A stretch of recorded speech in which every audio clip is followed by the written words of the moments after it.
Holmes here for Red Tractor Nation. I'm here today with Chris Kurt. He's from Cascade, Iowa, and he has an International Harvester 5088 here today, built in 1984. That's just about a year before International stopped production, and he's going to tell us all about this. He is only the second owner of this vehicle. Not vehicle, tractor. Sorry, don't call that girl a vehicle. She's a tractor. So tell us all about her, Kurt. I bought this 5-6 years ago from the original owner. Had 3,980 hours when I drove it home. That's not many. No, he took good care of it. Do you know where it originated from? It was bought by a dealership in Elgin, Iowa. That's where it left Farm All went to. So did the dealers actually have to buy the vehicle, buy the tractors? They weren't consigned?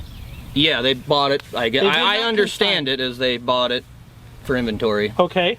And that dealership sold out, went under. I don't know the whole story behind it, but Sherman Implement in Dyersville then bought it. We're talking Iowa still. Yep, still in Iowa. Didn't leave Northeast Iowa. Okay, it's been here all its life pretty much. And then I remember, if I remember the story right, the gentleman I bought it from then bought it in 1986 off the lot, traded a 1486 in on it. Okay, so this is sitting on a lot for a couple of years, and yeah. he picks it up in 86.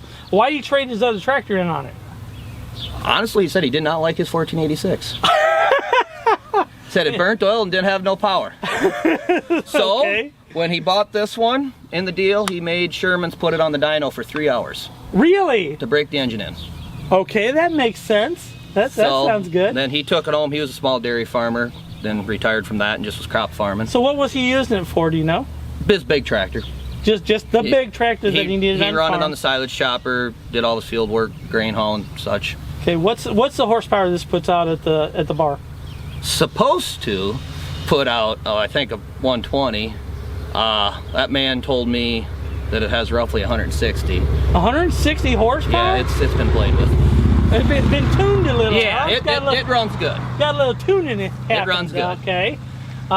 So you got her, brought her home. What do you use it for nowadays? I use it as my big tractor. Chisel plow, soil finisher, silage chopper, a little bit of grain hauling. Because you're a cattle guy, right? Yeah, we feed some cattle, custom feed cattle. Excellent. And let me ask you this. How long have you had it? 5-6 years. You've I can't remember exactly what year I bought it, but okay. It was back when corn was worth something. I could afford things. But you feel like you got a good deal. Now, you were hunting and you saw it. Yeah, I seen it on. It was for sale. On Craigslist. And I thought I could never afford something like that. That's expensive. Young farmer. I have my own farm. I own my own farm. Seen it in the fall. It left Craigslist. I'm like, oh, well, there's another one gone. Missed opportunity. Next spring in April, they come back on Craigslist, $2,000 less than the original asking price. Okay. Called the man, went up and bought it. Excellent. And drove it home because it was close enough. How far did you drive it? About an hour. Just an hour? Actually, probably about as far as I drove it from to get it here. And you say you drive it around 18 miles an hour on the road. That's about what it goes, 18, 19. 19 miles an hour on the road. That's not pushing the throttle all the way. I don't run it wide open. You don't want to do that. You don't want to go wide open. But it's a comfortable ride. 18 miles an hour for about 30 miles. A little less than 2 hours. Yeah. Except the air conditioner today. Quit. Yeah, the air conditioner wasn't working, and it's about 90 Well, degrees. That was Thursday when I brought it over. It was 90 degrees with the humidity today. What was it Thursday? Oh, about 80 with the humidity. Oh my gosh. Plus humidity, but. Yeah, I couldn't imagine sitting in that cab today with I had the windows open, and it wasn't bad going down the road. As long as you get a breeze through there, you're okay. Yeah. Well, this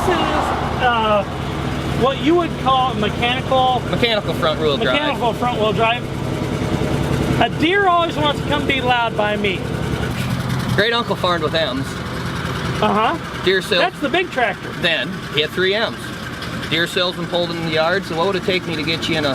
I think maybe at the time would have been a 60 or a 70, or maybe even a 720. I don't know. Anyway, don't matter.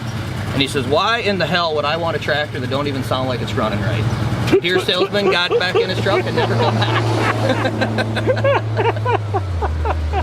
Oh my gosh, they do kind of sound like they're missing once in a while, but you know what? We don't want to get too political.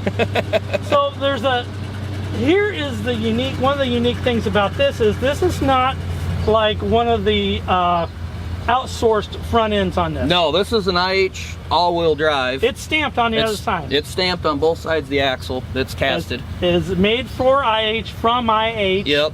It drives out of the center of the transmission. It comes out of the middle. Just like a Magnum. Just straight to the back. So this was pretty much the predecessor idea. It was. It was the predecessor. It was the to predecessor of the Magnum. So when Case IH came back in and they started producing Magnums, basically they're taking this tractor and putting some different names on it and using that same system down there? Yeah, I've been told, I haven't got the luxury of finding out yet, and I hope I never do, that this front end parts are Magnum parts. Oh, really? That's very interesting. One thing that doesn't look quite so great, it is the original paint. That is factory paint. It is factory paint, looks pretty good. Unfortunately, at the time you say that International was not being very careful about when they outsourced the painting and stuff. Yeah. Because this thing came in 3 different tones almost. Yeah, 3 shades of red. 3 different shades of red. But you know what? They're all red. Yeah, and they didn't put a thick paint job on them. It'd be easy to get it off if you need to. Yeah, but I like original paint. I'm all about original paint. If I go to a show and I see a tractor with original paint, I'll walk right past 2 restored ones to look at that one. Yep. Now, I get in trouble a lot of times for saying this, but when I see a tractor and somebody says, oh, it's all original, I say, no, it's not really, because you got that paint on it, you replaced all these pieces on it. You know, them front tires and them back tires are not original. Them dual tires were the primaries on this tractor when it was new. The outers? Yeah. The outers. The original owner said he didn't like them as primaries for whatever reason. Oh, so he kept them as so he switched them over to his duals and put them Firestones on. Oh, really? Them are BFG power radials. Them are the factory. I wouldn't know the difference. Anybody that's a tractor puller, they want them. Really? So that's the pulling tire, yeah, huh? they want them.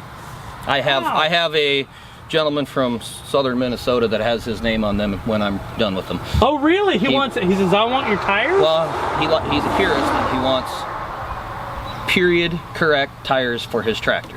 Really? Oh, you know what? God bless the purist. But, well, it's this thing up on the front here is your own. Well, it ain't my own. It's just a K&M rock box. Okay, so you got a rock box on it, where normally a lot of people would, or originally would have a stack rack of weights, right? Yep. But the guy that had it before you, where did he put the weights? He moved them back midship, right in front of the cab. Yeah, he put them right in the middle. He said they made the tractor ride better going down the road. So I could imagine that being true. It's giving me weight for front and rear. Well, yeah, you got equal distribution. So I got 1,000 pounds on each side. Holy crud! It could use more weight.